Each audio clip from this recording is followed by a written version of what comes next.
He escapes into a cold, quiet world of mummies, ghostly dolls, and vintage horror films when the stage lights go out and the guitar stops. Kirk dislikes parties. Crowds scare him.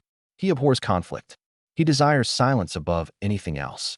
Kirk spent years in his hotel room watching old movies, painting, or clutching his instrument in the dark while Metallica toured the world. Other members would indulge in booze and noisy backstage pranks. Some revere what others find weird. A world-leading horror collector, he has film posters, wax figures, monster masks, and artificial skulls. He curated the It's Alive art display, which was dominated by childhood obsessions of abandonment, loneliness, and ghosts. Kirk collected more than frightening photos. He lived there, as if that was the only way to express his anxieties without being wounded. "I'm not sure Kirk ever got over Cliff Burton's death," a buddy stated years later. He let it dwell in him in his own way. Kirk Hammett married twice. As Metallica burst after Master of Puppets, his first wife, Rebecca Hammett, married him in 1987. 3 years later, they discreetly divorced. No children, no explanation. That could have been the first hint that Kirk Hammett, with his sensitivity and oddity, never fit in. His view of love was that it was lovely but short-lived, like music. He married non-entertainer Lonnie Hammett in 1998. They lived separately from the public. The couple has 2 sons. Seeing Kirk hugging his kids backstage was one of the few times the quiet artist grinned. Kirk said, "Family was my only peace for a while. Not every conflict ends with a bang, and other wars are silent." No one knows when their marriage started cracking. May have been the constant touring. Maybe Kirk was living in his head more. No cheating. He didn't wreck. As usual, he slowly left the relationship and the globe. In 2022, they secretly divorced. No headlines or statements. None spoke up or seemed astonished. Kirk's guitar probably felt it most. Several of his tracks were never released. He only expresses certain feelings when the wah-wah pedal cries at night. No crowd, no lights. Him and the familiar ghosts. He remarked at an art display, "If I didn't play guitar, I'd open a monster museum. My difference, I did both." Maybe that's Kirk Hammett's genuine image. Not a guitar hero or flawless man, but a wanderer. He rarely spoke up. Influence and legacy. If Metallica was a steel storm that changed the music world, Kirk Hammett was its soulful wind, never shouting or competing for attention. However, he provided Metallica's music depth, emotion, darkness, and sorrow. Instead of words, Kirk's solos silenced and captivated a generation for nearly 4 decades. The Unforgiven, Creeping Death, 1, Entrance Sandman, each leaves his mark, the silent scream of a soul that was never heard. Some guitarists are faster and more imaginative than Kirk, but few can reach into the listener's heart like he does. Wah-wah, with aching legatos and unanswered bends. His style affected a generation of guitarists, from Slipknot, Trivium, and Avenged Sevenfold to underground musicians who still appreciate him for his brutally honest expression. He proves you don't always need to create lyrics, lead the charge, or direct the band. Stay the peaceful heart that preserves its essence. Guitarists consider him the third face behind Hetfield and Ulrich. Fans remember Kirk Hammett as the one who made them cry with Fade to Black, tremble at the unnatural, and feel lost in the Unforgiven 2's wail. He was 11th on Rolling Stone's 100 Greatest Guitarists list in 2003. He has performed on several stages, including Moscow, Sao Paulo, Bay Area clubs, and Wacken audiences. When he performs, people wait for his guitar to speak, not his name. Once it does, everyone understands. Since its composer has never been heard, this music speaks for itself. Still crouched over his guitar, Kirk Hammett, in his 60s, performs with Metallica. His long curly hair was gray, his body was less agile than in the Master of Puppets era, but his passion remained. That flickering spark behind every agonizing bend burns strangely and unwaveringly. No big response. No grand solo debut like many renowned guitarists. Portals 2022, a 4-track instrumental EP, was Kirk's peaceful discharge of his soul. Sounding nothing like Metallica. Sounds like Kirk.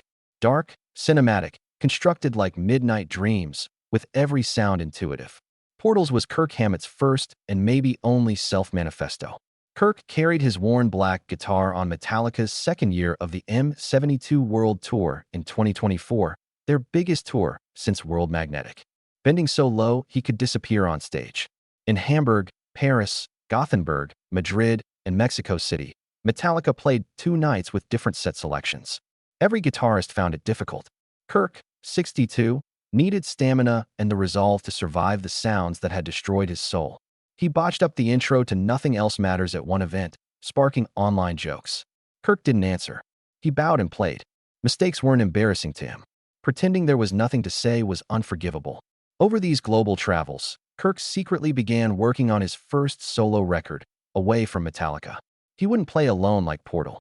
He recruited classical, funk, and progressive metal vocalists to help him create a permission-free universe. Not sure if it'll sell. I know I must finish before dying. Kirk Hammett, 2024. He wrote and maintained one of the few honest declarations from a man who spent his life in quiet. Kirk worked hard on Kirk Hammett, a pictorial book of his 40-year-old guitar collection, in 2024 to honor the past, every worn fret, broken wood, and forgotten name. Gibson Publishing published the book in early 2025 with Ross Halfin photos. It had one message: I speak little. The guitars speak for me. And these are the ones that have spoken for me my whole life. Beyond music remains the man who lives with darkness, literally. He continues to attend horror film events, curate It's Alive, write books on cult cinema, open monster archives, and support young B-horror filmmakers. While many artists live to be seen, Kirk lives to be felt, even if only by a few. He doesn't make shocking statements. He's not on social media. He doesn't appear on television. But every week he's still on stage, playing through dozens of songs he never thought he'd still have the strength to remember. His solos in The Unforgiven or Welcome Home, Sanitarium, no longer cut as sharply.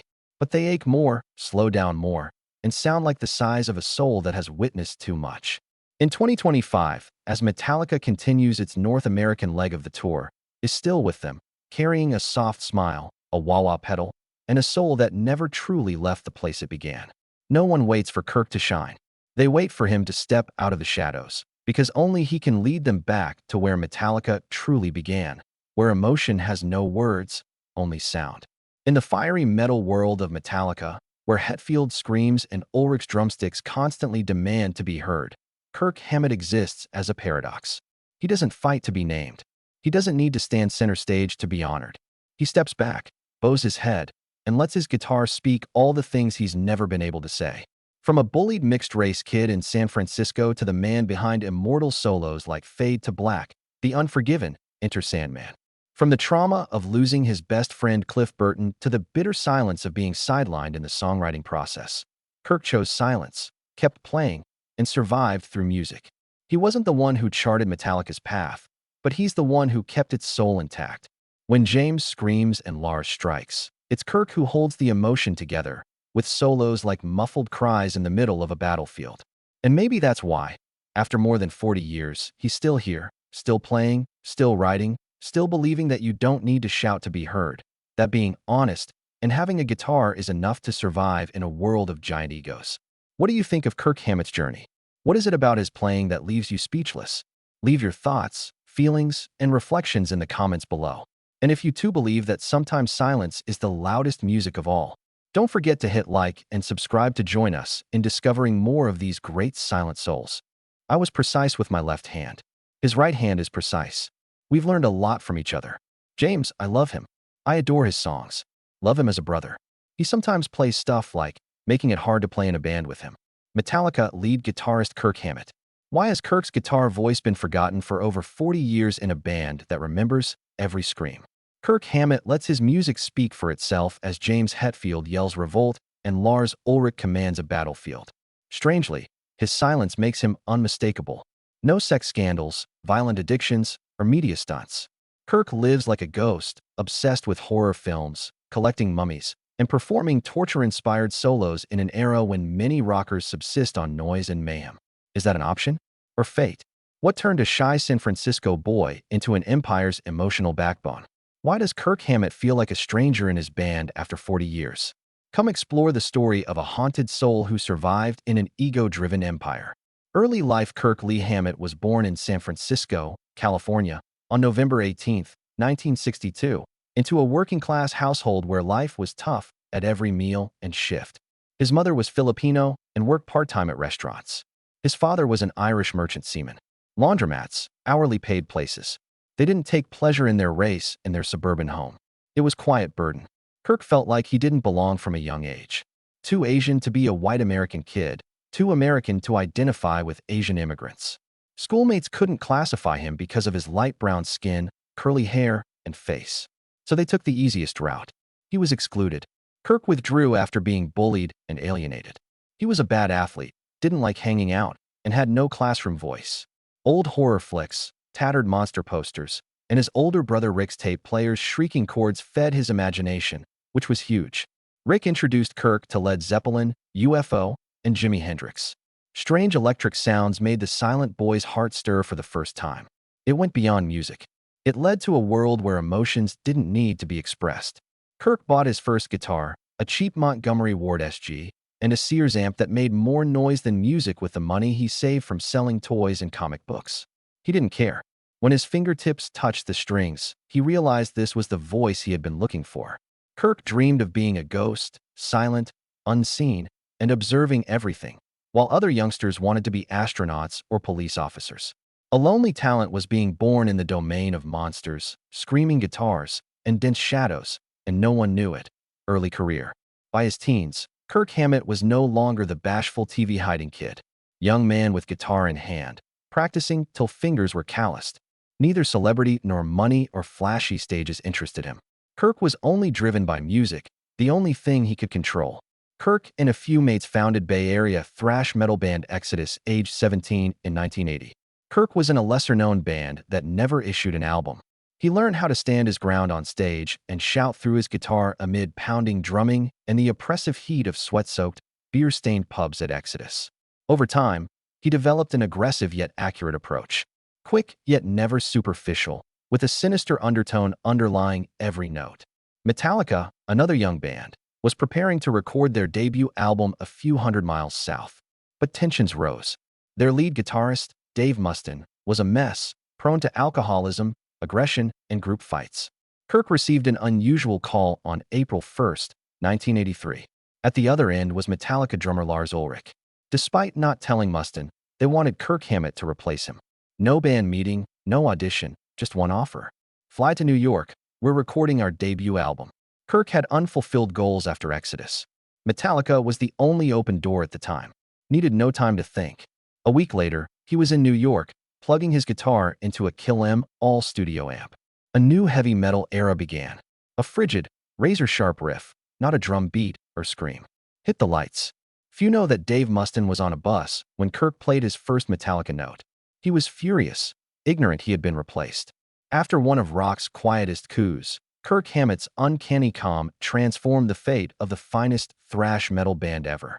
He was silent. He plugged in, adjusted the neck, and let the riff speak.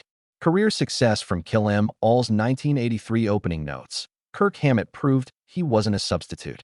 Metallica didn't realize they needed him until they got him. Kirk delivered a chillier, darker, and haunting presence than Dave Mustaine. He didn't play quickly to impress, played to haunt. From Kill 'Em All to Master of Puppets, Kirk Hammett won without shouting or speaking. A guitar, wah pedal, and a soul full of silent scars were enough. In Metallica's golden era, his solos were spectacular in sound as well as technique. Fade to Black starts like a tear falling into quiet, but its final solo screams like a stifled cry, giving metal fans an emotion they never knew they needed. In Creeping Death, Kirk's guitar marches the mob into a horrific but captivating ancient execution. With The Unforgiven, he stripped away any flashiness, playing each note as if he were breathing, living, and remembering something lost. Enter Sandman was the band's commercial pinnacle and a harbinger of deeper shifts. Metallica's sound was immortalized by Hammett's tight palm mute riff that exploded like a nightmare. The guitarist behind that renowned solo often felt like he was on the edge. Kirk played with a unique mix of speed and darkness. He wasn't in a hurry like Mustaine or flashy like Vai or Satriani. Kirk played like each note whispered something. His flowing legatos, painful bends, and trademark wah-wah pedal were influenced by Jimi Hendrix, Michael Schenker, and Eric Clapton.